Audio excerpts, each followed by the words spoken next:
কর্পোরেশনে আগত নতুন বন্ধু এবং বান্ধবীরা, তোমাদের স্বাগত জানাতে আমি এই কয়েকটা কথা তোমাদের কাছে হাজির করতে চাই। আমি জানি যে বর্তমানে যে অবস্থা এবং আমার শরীরের যে অবস্থা, বয়সের যে অবস্থা, তাতে করে তোমাদের সামনে উপস্থিত হয়ে কোনো কথাবার্তা বলবার সুযোগ পাওয়া যাবে বলে আমার মনে হয় না। আমার এই যে আলাপ করবার ইচ্ছা, সেটা আমি আমার নাতি এবং ছেলেকে বলার পরে, আমার নাতি আইটি সেক্টরে কাজ করে, তার এই সম্বন্ধে জানাশোনা আছে, এবং আমার ছেলেও সম্প্রতি এই চাকরি থেকে রিটায়ার করেছে এবং এই লাইনে সে জানাশোনা করে। তাদের বলার পরে সে আমাকে সাহায্য করছে তোমাদের সামনে আমাকে হাজির করার জন্য। আমি যে কথাগুলো বলতে চাই সেগুলো কোনো লিখিত কোনো রেকর্ডের ভিত্তিতে নয়, আমার স্মৃতিতে যেটুকু আছে সেইটুকু আমি তোমাদের সামনে হাজির করতে চাই। এবং আমি চাই যে আমার কথা শোনার পরে বা এমনি সাধারণভাবে আমাদের সমিতি অর্থাৎ অল ইন্ডিয়া ইন্স্যুরেন্স এমপ্লয়িজ অ্যাসোসিয়েশনের সম্বন্ধে তোমাদের যদি কিছু জানার থাকে, তোমাদের ইউনিয়নের কর্তাদের মারফতে যদি আমাকে জানাবার ব্যবস্থা হয়, আমি চেষ্টা করব আমার সাধ্য মতো সেই কথাগুলো জবাব দেয়। কারণ আজকে যখন আমি তোমাদের সামনে হাজির হচ্ছি, সেই সময়তে পুরনো দিনের কোনো আমাদের বন্ধু আমাদের বেঁচে নেই, এবং যারা এখন আছেন চাকরিতে বা সম্প্রতি রিটায়ারও করেছেন, তারাও পুরনো দিনের অনেক কথা তাদের জানার কথা নয়, কারণ এটা তাদেরও হয়তো চাকরিতে যোগ দেওয়ার অনেক আগের কথা। প্রথমে আমি আমার নিজের পরিচয়টা তোমাদের কাছে হাজির করতে চাই যে আমি এই তোমরা যখন চাকরিতে এলে এখন এসেছো, তখন নানা রকম পরীক্ষার মধ্যে দিয়ে তোমাদের শ্রেষ্ঠত্ব প্রমাণ করে তোমরা লাইফ ইন্স্যুরেন্স কর্পোরেশনে চাকরি পেয়েছো। আমি জানি যে বর্তমানে যে পরীক্ষার যে মান, সেই মান উত্তীর্ণ হতে গেলে যথেষ্ট পরিমাণে তোমাদের শিক্ষা দীক্ষার প্রয়োজন এবং অনেক কিছুই জানবার প্রয়োজন তোমাদের হয়। কিন্তু আমরা যখন চাকরিতে এসেছিলাম, 1944 সালের কথা আমি বলছি, যখন আমি চাকরিতে এসেছিলাম, সেই সময়তে একমাত্র রিজার্ভ ব্যাংক ছাড়া অন্য কোনো জায়গাতে নতুন আসতে গেলে চাকরিতে কোনো রকম পরীক্ষা বা ইত্যাদির কোনো বালাই ছিল না। কর্তা ব্যক্তিদের সঙ্গে জানাশোনা বা তাদের সুপারিশের মারফত ছাড়া আর অফিসে আসার কোনো সুযোগ সেখানে ছিল না। এ সম্বন্ধে আমি কিছু কথা আমার একটা বইতে লিখেছি, তোমাদের কাছে হয়তো পাবে তোমরা, বা তোমাদের ইউনিয়নের নেতাদের কাছে আছে, তাতে পুরনো দিনে সেই সমস্ত কথা তোমরা সেখানে জানতে পারবে।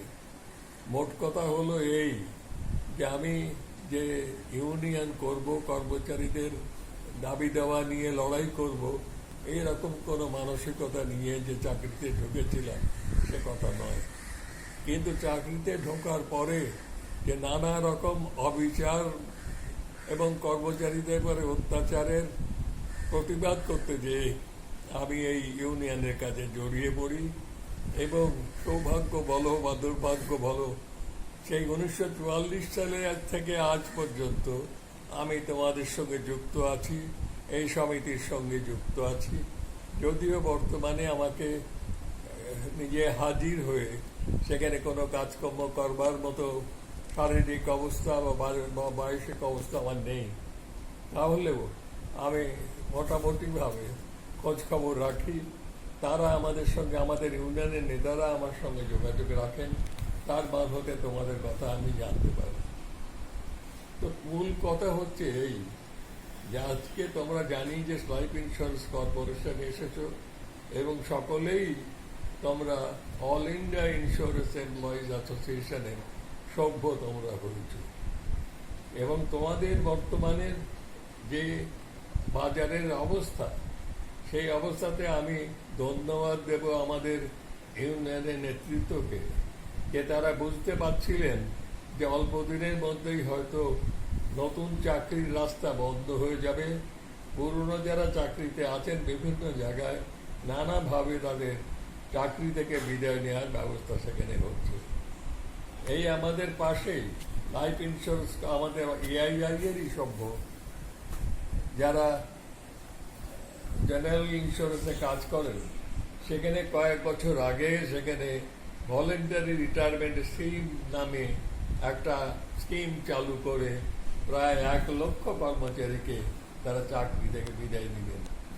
এখন লাইফ ইন্স্যুরেন্সেও নানাভাবে চেষ্টা সেখানে হয়েছে বা হচ্ছে, কিন্তু তার মধ্যে আমাদের ইউনিয়নের নেতৃত্ব যেভাবে ম্যানেজমেন্টের পরে চাপ সৃষ্টি করেছিলেন, তার ফলে 8,000 নতুন কর্মচারী ছেলে মেয়ে সারা ভারত জুড়ে চাকরিতে এসেছে।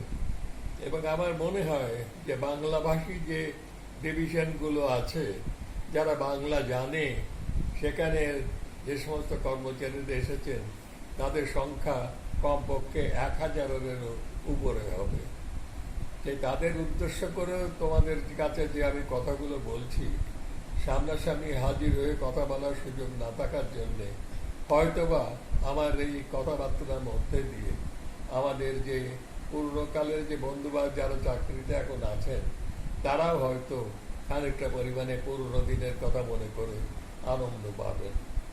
মোট কথা হচ্ছে এই যে আমাদের যে শিক্ষাগত যোগ্যতা বা আমাদের যে সমস্ত যা বুদ্ধিমত্তা প্রয়োজন হয়, সেইভাবে আমাদের চাকরিতে ঢোকার কোনো ব্যবস্থা সেখানে ছিল না। আমরা যতটুকু জেনেছি নিজেদের কাজের অভিজ্ঞতার মধ্যে দিয়ে, নিজেদের মানসিকতা যখন আমরা দেখেছি বা আমি নিজের কথা বলতে পারি, অন্ততপক্ষে এই জিনিসগুলো ছিল যে সহমর্মিতা, অপরের দুঃখে নিজেকে জড়িত করা এবং অপরের অসুবিধে বা যা কিছু অন্যায় অত্যাচার যেগুলো হচ্ছে তাকে প্রতিকার করার জন্যে যে প্রচেষ্টা, তার সঙ্গে আমি নিজেকে যুক্ত করতে পেরেছিলাম। এবং তারপরে আমার এই অনুভূতি হলো যে এককভাবে এই চেষ্টা করা সম্ভব নয়। সুতরাং ইউনিয়নে গঠিত হলো এবং সেই ইউনিয়নের মধ্যে প্রথম যুগে বুঝতেই পারো যে যারা এলেন তাদের সকলের যে চাকরি, এই যে আমাদের যে উদ্দেশ্য, সে উদ্দেশ্য সাধন করবার মতো মানসিকতা ছিল তা নয়। অনেকে নিজের উচ্চাশা আশা করেছিলেন যে ইউনিয়নের মধ্যে দিয়ে ম্যানেজমেন্টের কাছাকাছি আসতে পারবেন এবং তাদের চাকরিতে তারা যথেষ্ট পরিমাণে উন্নতি ব্যবস্থা করতে পারবেন। কিন্তু এবং প্রথম যুগে ইউনিয়নে আসাটা ভয়ের ব্যাপার ছিল। সেখানে আসতে গেলে ম্যানেজমেন্টের নানা রকম অত্যাচার ইত্যাদিগুলো ছিল। সে সম্বন্ধে আমি বিশেষ কিছু আপাতত বলছি না। আমি বলছি যে সমস্ত অবস্থার পরিবর্তন হলো 1956 সালের 19শে জানুয়ারি, যেদিন ভারত সরকার ঘোষণা করলেন যে লাইফ ইন্স্যুরেন্সের সমস্ত ব্যবসা তারা প্রাইভেট ম্যানেজমেন্টের হাত থেকে, প্রাইভেট মুনাফাবশদের হাত থেকে নিজেদের হাতে নেবে। কারণ তখন দাঁড়ালো এই যে তখন বিভিন্ন মালিক নয়, একমাত্র মালিক হলেন ভারত সরকার। এবং তখনকার কর্মচারীদের সংখ্যা মোটামুটিভাবে ক্লাস 3 এবং ক্লাস 4 এদের যদি সংখ্যা ধরা যায় তাহলে 18,000-এর মতো সেখানে ছিল। কিন্তু শুনলে তোমরা অবাক হবে, সেই কর্মচারীদের মধ্যে প্রায় অর্ধেক কর্মচারী, অর্থাৎ 50% কর্মচারী, তাদের টোটাল মাইনে তখন ছিল 50 টাকার নিচে। এবং 100 টাকা পর্যন্ত মাইনের কর্মচারীদের সংখ্যা যদি ধরা যায় তাহলে শতকরা 80% কর্মচারী টোটাল মাইনে 80 টাকার নিচে, 100 টাকার নিচে সেখানে ছিল। এবং সার্ভিস কন্ডিশন বলতে কিছু ছিল না। আজকে তোমাকে দরকার, তুমি এসো, কালকে তোমাকে বিদায় করে দেওয়া হলো, এইরকমই সেখানে সার্ভিস কন্ডিশন ছিল। শুধু লাইফ ইন্স্যুরেন্স কর্পোরেশন নয়, তখনকার দিনের ব্যাংক, তখনকার দিনের সৌদাগরি অফিস, সব জায়গারই এই মোটামুটিভাবে এই অবস্থা ছিল। সুতরাং যখন আমরা দেখলাম, এবং সেই সময়তে 1955 সালে আমাদের সারা ভারত সমিতির যে সম্মেলন হলো, প্রথম সম্মেলন হয়েছিল মুম্বাইতে 1951 সালে, এবং তার পরেরটা যেটা হলো সেটা দিল্লিতে 1953 সালে, এবং তারপরে সম্মেলন হলো কলকাতায় 1955 সালে। সেই 1955 সালে যখন কলকাতায় এই সম্মেলন হচ্ছে, তখন মুম্বাইতে যে আমাদের হেডকোয়ার্টার ছিল, যারা ছিলেন তারা আমাদের জানালেন যে তাদের পক্ষে আর সারা ভারত সমিতির কাজ পরিচালনা করা সম্ভব হচ্ছে না, সুতরাং এই দায়িত্বটা কলকাতার কর্মচারীরা নিই। এবং আমরা সেটাকে গ্রহণ করেছিলাম, এবং আমাদের বন্ধু বান্ধবের চেষ্টাতে বা বন্ধু বান্ধবের ইচ্ছাতে আমাকে সারা ভারত সমিতি সাধারণ সম্পাদক নির্বাচিত করা হয়েছিল। তখন আমরা মাত্র কয়েকজন, তারা হয়তো সংখ্যায় সেখানে 7-8 বেশি হবে না, যারা এই দৈনন্দিন ট্রেড ইউনিয়ন কাজের মধ্যে বিভিন্ন কোম্পানির দ্বারা আমরা জড়িত ছিলাম। সেই অবস্থার মধ্যে যখন ভারত সরকার নিলেন, অর্থাৎ আমাদের প্রতিপক্ষ হয়ে দাঁড়ালেন ভারত সরকার, তখন আমরা বুঝলাম যে আমাদের যদি তাদের কাছ থেকে আমাদের দাবি দেওয়া আদায় করতে হয়, যদি আমাদের অবস্থার পরিবর্তন করতে হয়, তাহলে সত্যিকারের সর্বভারতীয় অত্যন্ত শক্তিশালী যদি ইউনিয়ন গড়ে তুলতে না পারি, তাহলে এটা সম্ভব নয়। এবং সে করতে গেলে দরকার কি? তখনকার দিনে যে হয়তো আজকে শুনে তোমাদের নতুন লাগবে, অবাক হবে, যে সেই সময়তে বিভিন্ন যে লাইফ ইন্স্যুরেন্স কর্মচারী, জেনারেল ইন্স্যুরেন্স বা সাধারণভাবে মধ্যবিত্ত কর্মচারীদের যতগুলো সর্বভারতীয় সংগঠন আছে, তাদের প্রত্যেকেরই সেখানে হেডকোয়ার্টারে একরকম মাইনে, সুযোগ সুবিধা, ব্রাঞ্চ অফিসে আর এক রকম, তার থেকে অনেক নিচের সুযোগ সুবিধা তারা পেতেন, এবং এটা ধরেই নিয়েছিলেন এইটাই হচ্ছে রীতি। যেমন ধরো, আমি যদি ব্যাংকের কথা বলি, এই ব্যাংকে তাদের 1948 সালে ভারত স্বাধীনতা হওয়ার পরে, তখন ভারতবর্ষের স্বাধীনতা হওয়ার পরে আমার যতদূর আমি জানি, তাদের প্রথম আইন যে ভারত সরকার করেছিলেন সেটা হচ্ছে ইন্ডাস্ট্রিয়াল ডিসপিউট অ্যাক্ট 1947। এর আগে পর্যন্ত ইন্ডাস্ট্রিয়াল ডিসপিউট অ্যাক্ট ছিল, কিন্তু সেটা ছিল বিভিন্ন রাজ্য সরকারের অধীনে। সেই জন্যে কর্মচারীদের যখন বিভিন্ন জায়গাতে আন্দোলন হতো বা কোনো জায়গায় করার সুযোগ হতো, সেখানে ভারত সরকার নয়, সেখানে রাজ্য সরকারই সেখানে ব্যবস্থা করতেন, কোনো ট্রাইব্যুনাল গঠন করে বা যেই করে হোক তাদের মাইনে পত্র ঠিক করা। তাতে দেখা গেল, এই অন্তত বিশেষ করে ব্যাংকের ক্ষেত্রে, সেখানে দেখা গেল যে হেডকোয়ার্টার বোম্বাইতে, সেখানে কর্মচারীদের মাইনে পত্র যা সুযোগ সুবিধে যা আছে, তার ব্রাঞ্চ অফিস হচ্ছে কানপুরে। সে কানপুরে সেখানে দেখা গেল যে কর্মচারীদের ট্রাইব্যুনালের মারফতে মাইনে পত্র অনেক বেশি পরিমাণে বাড়িয়ে দেওয়া হয়েছে। এটা শুধুমাত্র যে 2-1টা ব্যাংকে নয়, অনেকগুলো ব্যাংকে এই ধরনের ঘটনা ঘটছিল। তাতে করে টোটাল অরাজকতার সৃষ্টি হয়েছিল। কারণ সেখানে যদি হেডকোয়ার্টারের লোকেরা যদি মনে করে যে আমরা কম পাবো, ব্রাঞ্চের কর্মচারীরা বেশি পাবো, এরকম ব্যবস্থা চালালে আমরা কেন এত খাটাখাটনি করে চাকরি করব? তাতে করে ভারত সরকারের কাছে ব্যাংকের নেতারা, ব্যাংকের কর্তৃপক্ষ, সেই সময়কার প্রাইভেট ব্যাংকের কর্তৃপক্ষ, তাদের আবেদন ছিল এই, আপনারা এমন একটা ব্যবস্থা করুন যাতে সর্বত্র যাতে একটা রকম একটা নিয়ম কানুন সেখানে চালু হয়, যে চালুর মধ্যে দিয়ে এই সমস্যার সমাধান হতে পারে। সেই যে 1947 সালে যে আইন হলো, trade union industrial disputes act 1947, তাতে দেখা গেল যে এইরকম সর্বভারতীয় সংগঠন যেমন ব্যাংক, ইন্স্যুরেন্স, কয়লা খনি বা অন্যান্য এই ধরনের শিপইয়ার্ডস ইত্যাদিগুলো, সেখানকার মালিকানা রাজ্য সরকারের হাতে নয়, বিচার বিবেচনা করা, সে দায়িত্বটা ভারত সরকারের হাতে এলো। এবং ভারত সরকারের প্রথম শ্রমমন্ত্রী হলেন বাবু জগজীবন রাম, একটা অত্যন্ত ঝানু রাজনৈতিক নেতা। এবং সেখানে বিভিন্ন জায়গায় বড় বড় জায়গাতে তৈরি হলো ভারত সরকারের পক্ষ থেকে অফিস, আর সেটা রিজিওনাল লেবার কমিশনারের অফিস তৈরি হলো। এইরকম কলকাতাতেও রিজিওনাল লেবার কমিশনারের অফিস সেখানে তৈরি হয়েছিল। সুতরাং ব্যাংকের যখন এই অবস্থা, তখন ভারত সরকার তারা সিদ্ধান্ত করলেন, নতুন উঠে তারা সিদ্ধান্ত করলেন যে ব্যাংকের কর্মচারীদের জন্য একটা ট্রাইব্যুনাল গঠন করা হোক, যাতে করে সমস্ত ব্যাংকের কর্মচারী এবং তাদের যা কর্মচারী দেশি বিদেশি, একমাত্র রিজার্ভ ব্যাংক ছাড়া সকলেরই যাতে এই আওতার মধ্যে আসে এবং তাদের মাইনে পত্র বা কি হওয়া উচিত না উচিত একটা ইউনিফর্ম তারা একটা মতামত তারা দিতে পারেন, এবং যার ফলে এই সমতাগুলো রক্ষা হয় এবং এই অসুবিধেগুলো দূর হয় যেটা ব্যাংকের কর্তৃপক্ষ ভোগ করছিল। এবং সেই অনুসারে বলা যায় যে সেন কমিশন তৈরি হল, জাস্টিস সেন এবং আরো দুজনকে নিয়ে যে সেন্ট্রাল ট্রাইব্যুনাল তৈরি হলো, বোম্বাইতে তার অফিস হলো।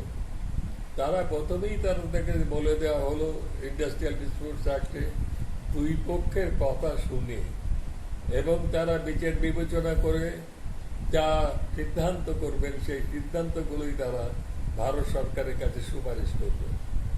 কিন্তু মুশকিল হলো এই যে যখন 1943 বা 44 সালে সারা ভারত ব্যাংক কর্মচারী সমিতি গঠিত হয়েছিল কলকাতায়, কিন্তু সেই যে সারা ভারত ব্যাংক কর্মচারী অর্থাৎ all India bank employees association তৈরি হয়েছিল ব্যাংকের কর্মচারীদের দাবি দেওয়া নিয়ে, কিন্তু এগুলো শুধুমাত্র কাগজে কলমেই ছিল, সত্যিকারের কোনো কাজ তারা ছিল না। কারণ ব্যক্তিগত ব্যাংকের যে সমস্ত দায়িত্ব সেগুলো সেখানকার ইউনিয়নই তারা পালন করতে, এবং বেশিরভাগ জায়গায় সেখানে কোনো ইউনিয়ন গঠন করার কোনো সুযোগ ছিল না বা সেখানে তারা পায়নি।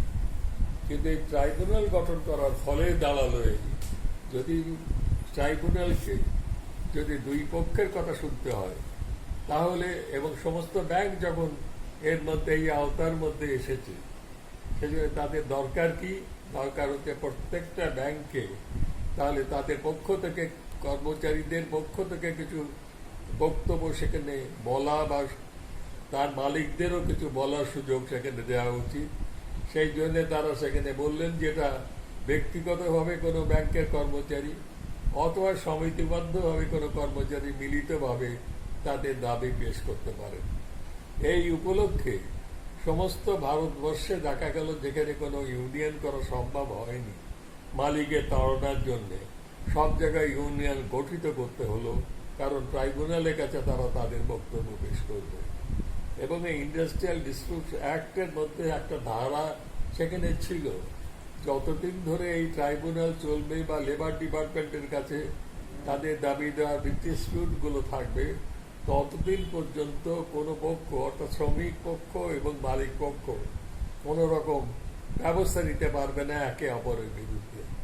অর্থাৎ মালিক কর্মচারীকে ছাঁটাই করতে পারবে না, কর্মচারীরা ধর্মঘটে রাস্তা যেতে পারবে না।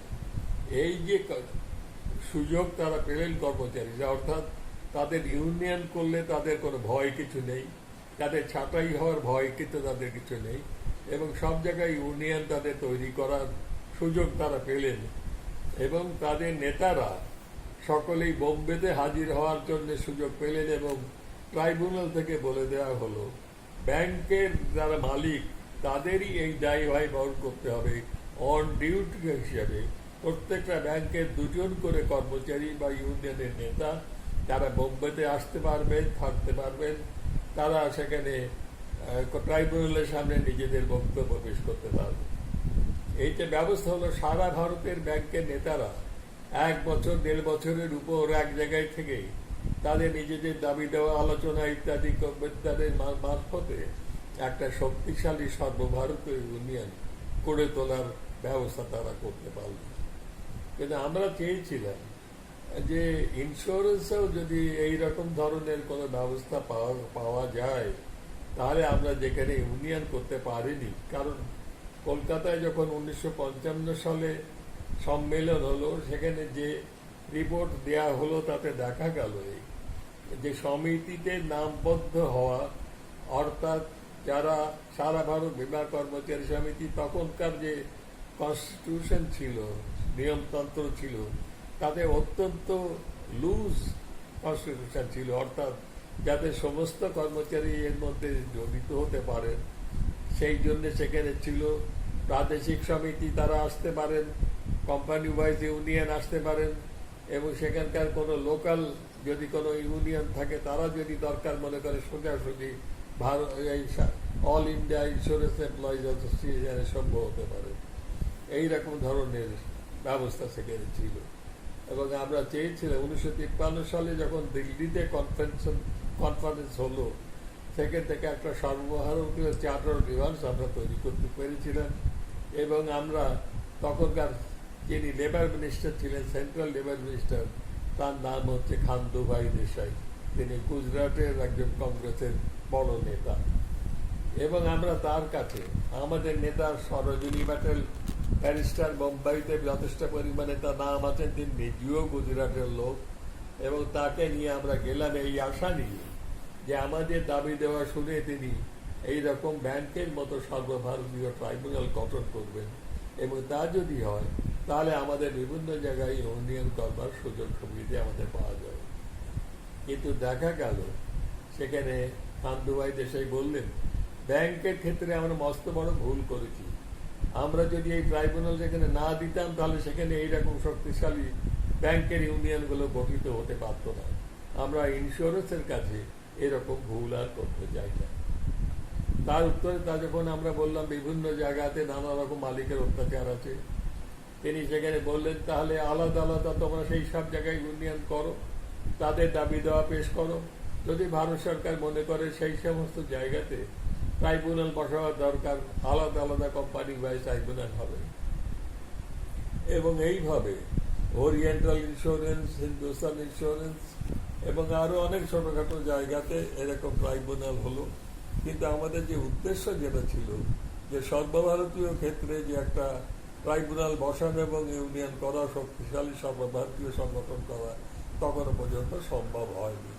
সেই জন্যে আমি বলছিলাম যে কলকাতা যখন আমরা অফিস পেলাম, সেখানে শুধুমাত্র কাগজ কলমেই অফিস পেলাম, আমাদের না ছিল। যখন সেই সম্মেলন হলো তখন আমাদের দেখানো হলো যে কলকাতায় মানে সারা ভারত বীমা কর্মচারী সমিতির দেনা হচ্ছে 300 টাকা, 278 টাকা অ্যাকচুয়ালি বলতে গেলে 278 টাকা দেনা, সেটা আমাদের শোধ করতে হবে। এবং আমাদের কোনো কলকাতায় কোনো অফিস কিছু নেই, অন্য কোনো কিছু বিলি ব্যবস্থা কিছু নেই, এবং চাঁদা হচ্ছে একমাত্র আয় হচ্ছে চাঁদা। চাঁদার রেট কি না, প্রতি 100 কর্মচারীর জন্য মাত্র 40 টাকা বছরে, এই হলো চাঁদা। এবং যখন ক্যাশবুক আমাদের দেখলাম, তাতে আমরা দেখলাম যে কোনো এতদিন পর্যন্ত, অর্থাৎ 51 সাল থেকে 55 সাল পর্যন্ত কোনো জায়গায় কোনো ইউনিয়নে একটা পয়সা চাঁদা হিসেবে সেখানে তারা জমা করেনি। যে খরচ চলছিল নানা রকম ভাবে ধার ধার করে হয়তো সেখানে খরচ চলছিল। তো এই আমাদের মনে আছে যখন 51 সালে প্রথম যখন সম্মেলন হয় বোম্বাইতে, তখন কলকাতা থেকে আমরা 3 জন গিয়েছিলাম, এবং 3 জনই আমরা ছিলাম হিন্দুস্তান ইন্স্যুরেন্সের কর্মচারী, এবং আমাদের সেখানকার কর্মচারীদের কাছ থেকেই আমরা চাঁদা তুলে আমরা বোম্বাইতে গিয়েছিলাম সেই সম্মেলনে উপস্থিত থাকার জন্যে। এবং সেখানে এই ছিল অবস্থা। সুতরাং যখন 19শে জানুয়ারি যখন সর্বভারতীয় ক্ষেত্রে ভারত সরকার জীবন বীমাকে তাদের নিজের হাতে নিতেন, তখন আমাদের কলকাতায় যে সামান্য আমরা কয়েকজন ব্যক্তিত্ব কাজ করছিলাম, 4-5 জন বা 5-6 জনের বেশি নয়, কারণ তাদের প্রথম সমস্যা হলো যে একসাথে বসে আমরা তো তখনকার এরকম টেলিফোনের সুযোগ সুবিধে যোগাযোগ কিছু ছিল না। আমরা জানতে পারলাম পরদিন সকালে 20 তারিখ সকালবেলা জানুয়ারি মাসে খবরের কাগজের মারফতে জানতে পারলাম যে ভারত সরকারের এই সিদ্ধান্ত তারা গ্রহণ করেছেন। এবং তখনই সাথে সাথে আমি হিন্দুস্তান ইন্স্যুরেন্স অফিসে গেলাম। সেখানে আর যারা আমাদের সঙ্গে কাজ করতেন, পরেশ রায়, শরৎ চৌধুরী এবং বোম্বে মিউচুয়ালের এস.এন. ভৌমিক এবং এইরকম কয়েকজন, ওরিয়েন্টালের দু একজন, এদের সকলে মিলিত হয়ে প্রথমে ঠিক হলো কি করা যায়। তখন আমাদের মধ্যে আবার কেউ কেউ এমন ভাব ছিল, তারা বললেন এই যে ভারত সরকার হাতে নিল তাতে আমাদের কি পরিবর্তন হয়েছে। ক্যাপিটালিস্ট গভর্নমেন্ট ছিল এবং এলআইসি ম্যানেজমেন্ট ও ক্যাপিটালিস্ট গভর্নমেন্ট হবে, সুতরাং কোনো পরিবর্তন কিছু হয়নি। কিন্তু আমরা সেখানে কয়েকজন আমরা জোর করে বলেছিলাম যে আমরা 1951 সালে সারা ভারত বীমা কর্মচারী সমিতির প্রথম প্রস্তাবই ছিল যে জাতীয়করণ করো, কারণ এই যে পাবলিকের কাছ থেকে যে টাকা নিয়ে যে ইন্স্যুরেন্সের পলিসি, গরিব লোকদের কাছ থেকে টাকা নিয়ে পলিসি, এই আশ্বাস দিয়ে যে তোমাদের বিপদের সময় অথবা যখন ম্যাচিউর করবে অথবা কেউ মারা যাবে তখন ইন্স্যুরেন্সের টাকা দেওয়া হবে, এই যে প্রতিশ্রুতি দিয়ে যে টাকাগুলো দেওয়া হয়েছিল তার নয় করছিল এই ক্যাপিটালিস্টরা যারা মালিক। এবং সেখানে দেখা গিয়েছিল ব্যাংকের মালিক এবং ইন্স্যুরেন্সের মালিক আবার একজনই, মানে একই গ্রুপের, তারা সমস্ত করবে। সুতরাং কোনো রকম দ্বিধা করতে হবে না। সঙ্গে সঙ্গে আমরা কলকাতা থেকে টেলিগ্রাম পাঠালাম ফাইন্যান্স মিনিস্টার তখনকার ছিলেন সিডি দেশমুখ, তার কাছে, যে আমরা সর্বতভাবে ভারত সরকারের এই সিদ্ধান্তকে সমর্থন করছি এবং আমাদের কিছু দাবি দেওয়া আছে, সেটা আমরা পরে বলছি, কিন্তু আমরা এই যাতে করে জাতীয়করণ করা ভারত জীবন বীমা যাতে উত্তরোত্তর বড় হয়ে উঠতে পারে, লাভজনক হয়ে উঠতে পারে, তার জন্য সর্বতভাবে তারা চেষ্টা সেখানে করবে। এবং অবাক কাণ্ড এই যে তখনকার দিনে যখন এই অর্ডিন্যান্স করে করতে হলো, কারণ পরে জানা গিয়েছিল যে ভারত সরকার যখন সিদ্ধান্ত গ্রহণ করেন যে ইন্স্যুরেন্সকে, কারণ তারা তখন 5 ইয়ার প্ল্যান তারা গ্রহণ করেছেন, ফার্স্ট 5 ইয়ার প্ল্যান পার হয়ে গেছে, সেকেন্ড 5 ইয়ার প্ল্যানে গোড়াতে যখন প্রশান্ত মহালনবিশ ইন্ডিয়ান স্ট্যাটিস্টিক্যাল ইনস্টিটিউটের কর্তা, তিনি জওহরলাল নেহেরু তাকে এনেছিলেন এই দায়িত্ব দিয়ে সেকেন্ড 5 ইয়ার প্ল্যান গঠিত করতে। তার কমিশন রিপোর্ট দিয়েছিল যে ভারত সরকার, মানে যদি কোনো দেশ নিজেদের পায়ে দাঁড়াবার মতো ক্ষমতা না থাকে তাহলে কখনোই তারা জনসাধারণের ইচ্ছা পূরণ করতে পারবে না। সুতরাং আমাদের হেভি ইন্ডাস্ট্রিজ আমাদের নেই কিছুই, আমাদের সেটাকে গঠন করতে হবে, আমাদের ইনফ্রাস্ট্রাকচার তৈরি করতে হবে।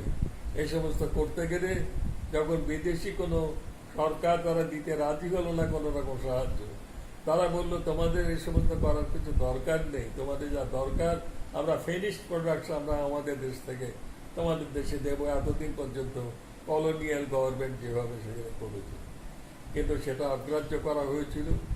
এবং সেই জন্যে যদি ভারত সরকারের পক্ষ থেকে যদি এই ইনফ্রাস্ট্রাকচার তৈরি করতে হয়, যদি কলকারখানা তৈরি করতে হয়, সিমেন্ট কারখানা, লোহার কারখানা বা এইসব করতে হয়, তাহলে তাকে টাকার দরকার।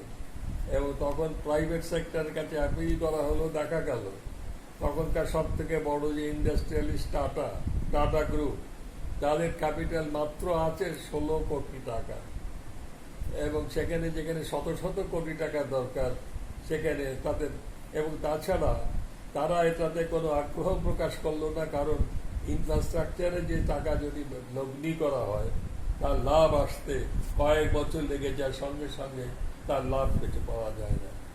তবে ভারত সরকার ঠিক করেছিলেন গোপনে যে তারা তাহলে অন্ততপক্ষে যে সমস্ত জায়গা থেকে অর্থ সংগ্রহ করা সম্ভব, যেমন ব্যাংকিং ইন্ডাস্ট্রি, স্টেট ব্যাংক, সেই অবস্থাতে স্টেট ব্যাংককে তারা জাতীয়করণ করেন 1954 সালে, আমাদেরটা হলো তো, এবং লাইফ ইন্স্যুরেন্স কর্পোরেশনকে করা ঠিক করলেন 55, মানে নীতিগতভাবে ঠিক করেছিলেন যে 55 সালে সেটা করবেন, যেটা 56 সালে সেটা হলো।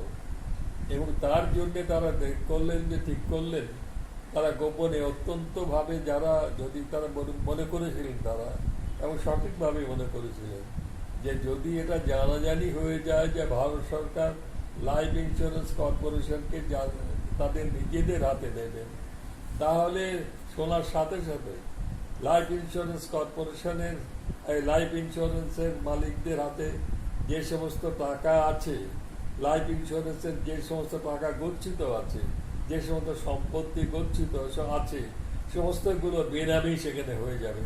সুতরাং এই কাজটা অত্যন্ত গোপনে করতে হবে, এবং সেই গোপনে তারা ঠিক করেছে এবং সেই ব্যবস্থা হয়েছিল যে তারা সেন্ট্রাল গভর্নমেন্টের ফাইন্যান্স ডিপার্টমেন্টের যারা ইন্স্যুরেন্সের দেখাশোনা করেন সেই রকম কয়েকজন বিশ্বস্ত অফিসার, তারা আগের দিন তারা পাঠাবেন বিভিন্ন জায়গায়, মানে কলকাতা, বোম্বে, দিল্লি, মাদ্রাস, এই সমস্ত জায়গায় যেখানে ইন্স্যুরেন্স কোম্পানিগুলো হেড অফিস আছে, সেখানে তাদের বলে দেওয়া হয়েছিল যে তোমরা সেখানকার ইন্স্যুরেন্সের যারা মালিক বা ইন্স্যুরেন্সের যারা বড় কর্তা, যারা ব্রাঞ্চ অফিসের বড় কর্তা বা দেশি বিদেশি কোম্পানিগুলোর যারা প্রতিনিধি, তাদের তোমরা 19 তারিখে তোমরা বিকেলবেলা কোনো বড় হোটেলে তাদের নেমন্তন্ন করবে খানা কেনার জন্য।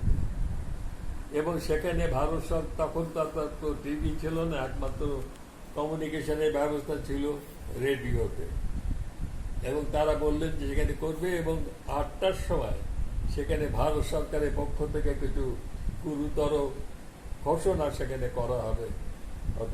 এবং সেখানে এইরকম ভাবে কলকাতায় গ্রেট ইস্টার্ন হোটেলে সেখানে মালিকদের সমস্ত ডাকা হলো, সেন্ট্রাল ফাইন্যান্স ডিপার্টমেন্টের দুজন কর্তা সেখানে হাজির হলেন, এবং তারা পরস্পর জিজ্ঞাসা করতে আরম্ভ করলেন কেন আমাদের ডেকেছেন আপনারা। না, এরকম আপনাদের সঙ্গে একটু আলাপ আলোচনা করবার জন্যে, সেই জন্যে ডেকেছি, কারণ আমরা চাই যে লাইফ ইন্স্যুরেন্সে আপনাদের সহযোগিতা হয় ইত্যাদি ইত্যাদি নানা রকম কথাবার্তা বলতে আরম্ভ করলো। তারপরে যখন এই কথাবার্তা এবং খাওয়া দাওয়া শুরু হলো, তখন সেই অফিসাররা বললেন আপনারা একটু চুপ করুন, রেডিওতে একটা ঘোষণা আসতে পারে। এবং তখন যখন রেডিও চালানো হলো, সেখানে শোনা গেল 8টার সময় ভারত সরকারের অর্থমন্ত্রী সিজি দেশমুখ একটা গুরুত্বপূর্ণ ঘোষণা করলেন, এবং সেই প্রথম ঘোষণাতেই সিজি দেশমুখ বললেন ভারত সরকার অর্ডিন্যান্স জারি করেছে, লাইফ ইন্স্যুরেন্স কর্পোরেশনের সমস্ত দায়িত্ব তারা নিজের হাতে তারা নিচ্ছেন, এবং এখন থেকেই ভারত সরকারের যে কোম্পানিগুলোর মালিক হচ্ছেন, কোম্পানিগুলো দায়িত্ব তারা গ্রহণ করছেন ভারত সরকার, এবং পুরনো যারা আসল মালিক যারা ছিলেন তাদের মালিকানা থাকছে না। এই বলার সাথে সাথে সে মিটিং ভেঙে গেল, এবং তারা ছুটে গেলেন নিজের অফিসে। বোধহয় ইচ্ছে ছিল যে তারা কিছু জালিয়াতি করবেন, কিন্তু সেখানে যে দেখা গেল ইতিমধ্যে পুলিশ পোস্টিং হয়ে গেছে, তারা তালা লাগিয়েছে, এবং তারা বললেন যে না, তোমরা অফিসে ঢুকতে পারবে না। ভারত সরকার বিভিন্ন জায়গায় কাস্টোডিয়ান ঠিক করেছিলেন আগে থেকেই, তারা তাদের নাম ঘোষণা করে দিয়েছিলেন। বিভিন্ন অফিসের বিভিন্ন বড় বড় সমস্ত অফিসার যারা তাদের বিশ্বস্ত অফিসার, তারা সমস্ত দায়িত্ব গ্রহণ করবে। এই করে 19 জানুয়ারি তারিখে ঘোষণা অনুযায়ী 20 তারিখে আমরা দেখলাম সমস্ত জায়গার কর্মচারীরা যেখানে এতদিন পর্যন্ত নিপীড়িত হচ্ছিল, এতদিন পর্যন্ত যারা কোনো দাবি দাওয়া করতে পারছিল না, ইতিমধ্যে যারা মেট্রোপলিটন ইন্স্যুরেন্স কোম্পানির কর্মচারীরা তারা ইউনিয়ন করার চেষ্টা করার অপরাধে 55 জনের চাকরি গিয়েছিল, জেল খেটেছিল, এবং সেই সমস্ত জায়গার কর্মচারীরা এত উত্তেজিত সেখানে হতে আরম্ভ করলো, কেউ সেখানে মালিক পক্ষ সেখানে পলায়ন করলো, সেই সমস্ত অফিসাররা, যাতে করে কর্মচারীদের এই রাগের ইয়ে না হতে পারে।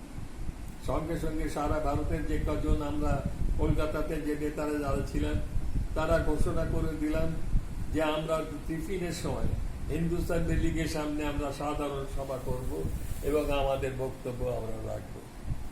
এবং সেই হিসেবে সঙ্গে সঙ্গে ঘোষণা করা হলো এই শুধু শৃঙ্খলতা নয়, কোনো অফিসারকে মারধর করা নয়, যারা অবিচার করেছে এতদিন তার পরের ব্যবস্থা পরে আমরা করব, তিনি সকলে শান্ত থাকতে হবে। আর যে সমস্ত জায়গাতে কোনো ইউনিয়ন করা যায়নি সেখানে সেই কোম্পানি ওয়াইজ ইউনিয়নই এখনই তৈরি করতে হবে, আজ থেকে আরম্ভ করতে হবে কাজ। এবং সেখানে মাত্র 2 টাকা অ্যাডমিশন ফি নিয়েই আমাদের সমস্ত অফিসের ইউনিয়ন তৈরি করতে হবে। এই অবস্থার মধ্যে দেখা গেল 1 সপ্তাহের মধ্যে কলকাতা বিশেষ করে বলা যেতে পারে যে 45টা ইউনিয়ন করা হলো। আমাকে, আমি যেহেতু সর্বভারতীয় সাধারণ সম্পাদক, তারা মনে করেছিল যে এই সভাপতি করা যেতে পারে। এবং এইভাবে সমস্ত ভারতবর্ষের মধ্যে 7 দিনের 7 মধ্যেই সেখানে দেখা গেল সারা ভারত বীমা কর্মচারী সমিতিতে সমস্ত কর্মচারী ক্লাস 3 এবং ক্লাস 4 সমস্ত কর্মচারী সারা ভারত বীমা কর্মচারী সমিতি সভ্য তারা হয়েছে। এই পর্যন্ত থাকাচ্ছে। আজকে 8 তারিখ, রাত্রির এখন সন্ধ্যে 7:10।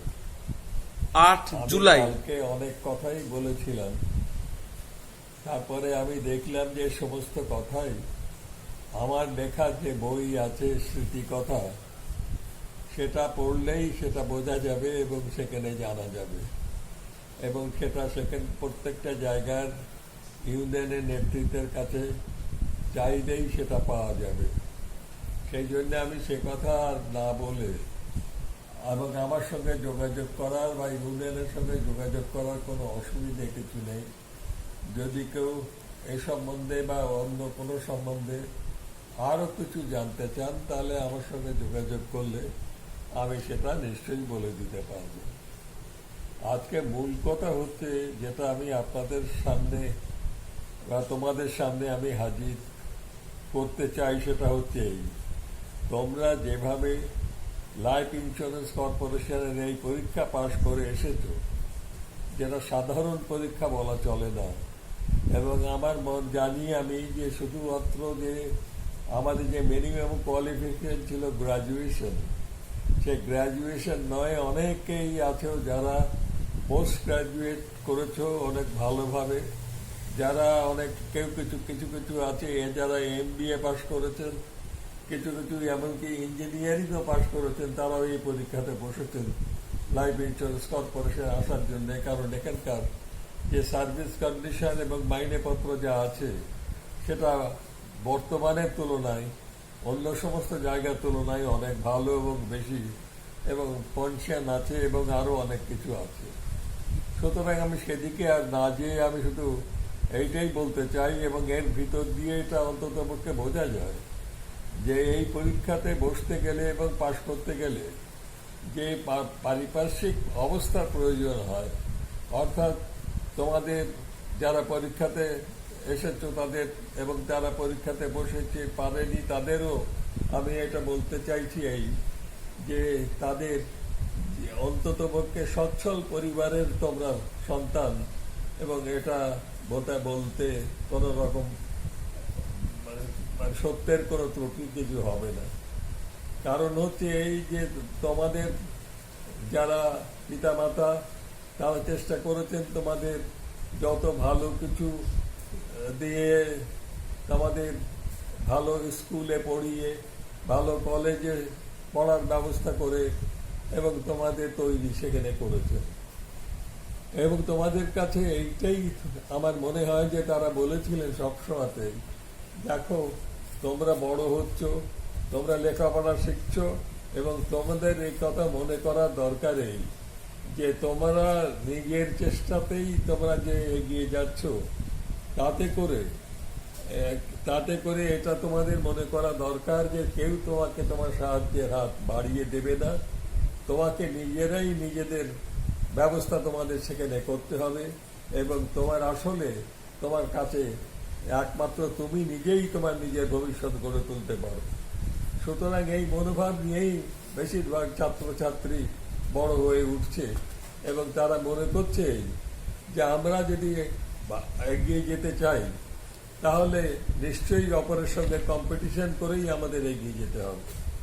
অর্থাৎ অন্য সকলকে যদি সরিয়ে দিয়ে আমি আগে না আসতে পারি, তাহলে আমার এখানে সাকসেসফুল হওয়ার সম্ভাবনা নেই। অর্থাৎ মানসিকভাবে ছোটবেলা থেকে তোমাদের এমনভাবে তৈরি তোমাদের করা হয়েছে যে তোমরা একা, তোমাদের পিছনে কেউ নেই। কিন্তু তোমরা যখন লাইফ ইন্স্যুরেন্স কর্পোরেশনে এলে, আমাদের বক্তব্য হচ্ছে সম্পূর্ণ তার বিপরীত। আমরা বলছি যে এককভাবে কিছু করা সম্ভব নয়। যতই তুমি বিদ্বান হও, যতই তোমার নিজের বুদ্ধিবৃত্তি বা অন্য সমস্ত থাকুক, যতক্ষণ না পর্যন্ত আশেপাশের অবস্থা পরিবর্তন হচ্ছে, ততক্ষণ পর্যন্ত তোমারও সেখানে উন্নতির কোনো সুযোগ নেই। সুতরাং আমরা সকলেই তোমার সাথে আছি, এবং তুমি একা কখনো নও। তোমার কোনো বিপদ আপদ যদি হয়, সেই সমস্ত বিপদ আপদ এবং সমস্ত রকম সুবিধা অসুবিধে সমস্তগুলো দেখবার জন্যে আমাদের সমিতির সভ্যরা সর্বত্র সেখানে সজাগ আছেন। এবং ইতিমধ্যেই তোমরা চাকরিতে ঢোকার পরে যখন বিভিন্ন ব্রাঞ্চে তোমরা গেছো, বাড়ি থেকে অনেক দূরে তোমাদের থাকতে হয়েছে, তোমাদের নিশ্চয়ই এই অভিজ্ঞতা হয়েছে যে সেখানকার ইউনিয়নের পক্ষ থেকে তোমাদের যে সাহায্য বা সুবিধে বা যা কিছু অসুবিধে আছে সে দূর করবার জন্য যেভাবে তোমাদের পাশে দাঁড়িয়েছে, তাতে তোমাদের কখনোই একথা মনে হয়নি যে আমি এককভাবে আছি। সুতরাং আমাদের এখানে লাইফ ইন্স্যুরেন্স কর্পোরেশনে ইউনিয়ন করার মধ্যে দিয়ে, এবং আমি যে কথা বলতে আরম্ভ করেছিলাম, দেখলাম যে এই ইতিহাস তো আমার লেখা বইতেই তোমরা সেখানে পাবে। সুতরাং সে কথা নয়, আসল কথা হচ্ছে যে আমাদের অত্যন্ত অবস্থা ভারত সরকারের নেওয়ার পরেও যে অবস্থা ছিল, একমাত্র basic salary, fix DNS allowance, এই নিয়েই আমাদের কাজ শুরু করতে হয়েছিল। এবং তারপরে আজকে যখন তোমরা লাইফ ইন্স্যুরেন্স কর্পোরেশনে আসতে পেরেছো, তোমরা নানা রকম সুযোগ সুবিধে, পেনশনের সুবিধে এবং যাবতীয়, আমার মনে হয় যে যাবতীয় সুযোগ সুবিধে তোমাদের সামনে এই লাইফ ইন্স্যুরেন্স কর্পোরেশনের তরফ থেকে তোমরা পাচ্ছ। এই সমস্তটাই কিন্তু আদায় করতে হয়েছে ইউনিয়নের তরফ থেকে লড়াই করে। ভারত সরকার আমাদের মালিক, আমাদের লাইফ ইন্স্যুরেন্স কর্পোরেশনের আইন যদি তুমি দেখো, তাহলে দেখবে যে সেখানে মালিকের কাছেও কোনো ক্ষমতা কিছু নেই। সমস্ত ক্ষমতা কুক্ষিগত করা আছে সেন্ট্রাল গভর্নমেন্টের হাতে, এবং সেই সেন্ট্রাল গভর্নমেন্টকে আমরা কখনোই সামনাসামনি কোনো কথা বলার সুযোগ আমরা সেখানে পাইনি। আমরা লাইফ ইন্স্যুরেন্স কর্পোরেশনের মারফতে কথাবার্তা বলতে হয়েছে, এবং আমরা বাধ্য করতে পেরেছি লাইফ ইন্স্যুরেন্স কর্পোরেশনকে বারে বারে আমাদের সঙ্গে কথা বলতে, এবং শেষ পর্যন্ত এক এক করে সমস্ত রকম সুযোগ সুবিধে আমাদের অনেকগুলো সেটেলমেন্ট আমাদের করতে হয়েছে, ম্যানেজমেন্টের সঙ্গে করতে পেরেছি। এক এক করে আমাদের সুযোগ সুবিধে আমরা আদায় করেছি। কিন্তু এই কথাও মনে করা দরকার যে 1974 সালে আমরা এগ্রিমেন্ট করেছিলাম। সেই এগ্রিমেন্ট ভারত সরকার গ্রহণ করেছিল, ভারত সরকার গেজেটে প্রকাশ করেছিল। সেই গেজেটের একটা অংশ ছিল এই যে কোনো কর্মচারীরা তারা 15% অফ গ্রস স্যালারি বছরের, সেইটাই তারা বোনাস হিসেবে পাবে। এবং সেটা আমাদের চালু হওয়ার মুখেই ভারত সরকারের তরফ থেকে সেখানে জানিয়ে দেওয়া হলো যে না, আমরা এই লাইফ ইন্স্যুরেন্স কর্পোরেশনের এই যে ক্লজটা, এটা আমরা গ্রহণ করতে পারছি না। যদিও এর আগে তারা গেজেট করে তারা জানিয়ে দিয়েছেন যে হ্যাঁ, এই এগ্রিমেন্টটা পুরোপুরিভাবে ভারত সরকার গ্রহণ করছে এবং তারা সেখানে এটা ইমপ্লিমেন্ট করবে। এবং এইটা নিয়ে নানা রকম ভাবে লড়াই, এবং তখনকার ছিল ইমার্জেন্সি সময়, ভারত সরকার যে ইমার্জেন্সি চালু করেছিলেন সেই সময়, তার মধ্যে আমাদের সামনে রাস্তা খুব সংকীর্ণ হয়েছিল, এবং তার মধ্যে দিয়ে বিভিন্ন কলকাতা হাইকোর্ট থেকে আরম্ভ করে সুপ্রিম কোর্ট দীর্ঘ 4 বছর 5 বছর লড়াই করার পরে সেখানে সুপ্রিম কোর্ট থেকে আমরা জাজমেন্ট পেয়েছিলাম যে না, এটা লাইফ ইন্স্যুরেন্স কর্পোরেশনের কর্মচারীদের প্রাপ্য, এটা দেওয়া উচিত। কিন্তু তারপরে দেখা গেল ভারত সরকার তার ব্রুট মেজরিটি নিয়ে পার্লামেন্টে আইন করে দিলেন এই লাইফ ইন্স্যুরেন্স কর্পোরেশনের কর্মচারীদের এবং তার মালিকদের, তাদের হাতে কর্মচারীদের সার্ভিস কন্ডিশন পরিবর্তনের কোনো ক্ষমতা নেই। ভারত সরকার সেটা নিজের হাতে গ্রহণ করলেন। এই গ্রহণ করার পরেও আমরা লাইফ ইন্স্যুরেন্স কর্পোরেশন ম্যানেজমেন্টকে বাধ্য করতে পেরেছি বিভিন্ন সময়তে লড়াইয়ের মারফতে সমস্ত কর্মচারীকে একত্রিত করার মারফতে তোমাদের জনসাধারণকে আমাদের দাবিগুলোর পিছনে দাঁড়াবার বা তাদের সমর্থন আমরা লাভ করতে পেরেছি। সমস্ত সেন্ট্রাল ট্রেড ইউনিয়নও আমাদের দাবির পিছনে এসে দাঁড়িয়েছেন। এর ভিতর দিয়ে আমরা আজকে যে আদায় করতে পেরেছি, যার ফলস্বরূপ তোমরা এখানে আজকে এলে।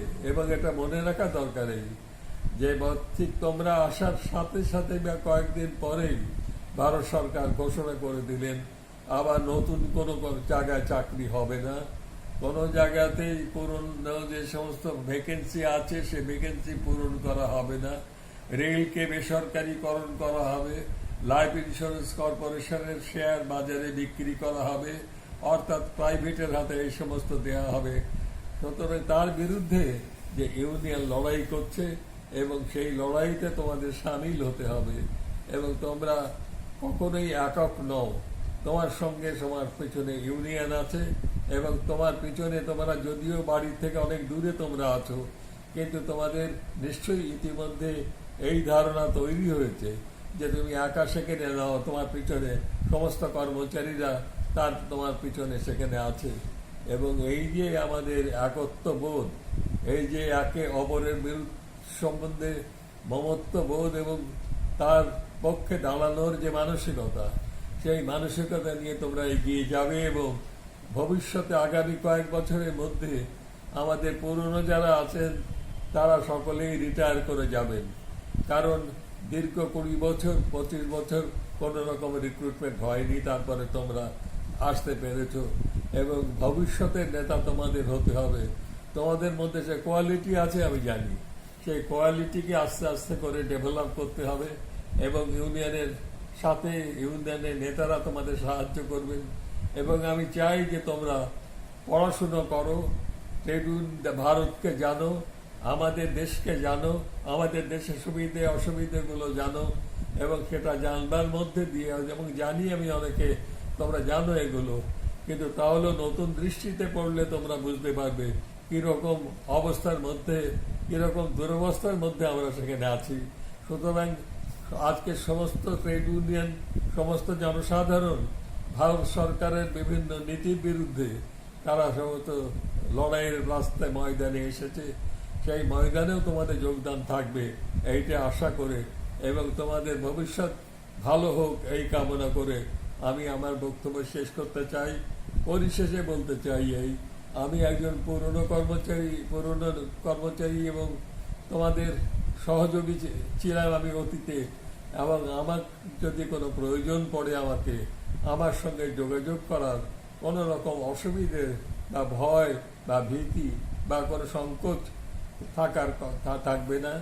তোমরা আমার সঙ্গে যোগাযোগ করতে পারো, কিন্তু আমি চাইবো যে তোমরা কোনো ইউনিয়নকে বাদ দিয়ে নয়, ইউনিয়নের সঙ্গে যোগাযোগ করে ইউনিয়নেই ব্যবস্থা করবে আমার সঙ্গে কথা বলার সুযোগ করে দেওয়ার জন্য।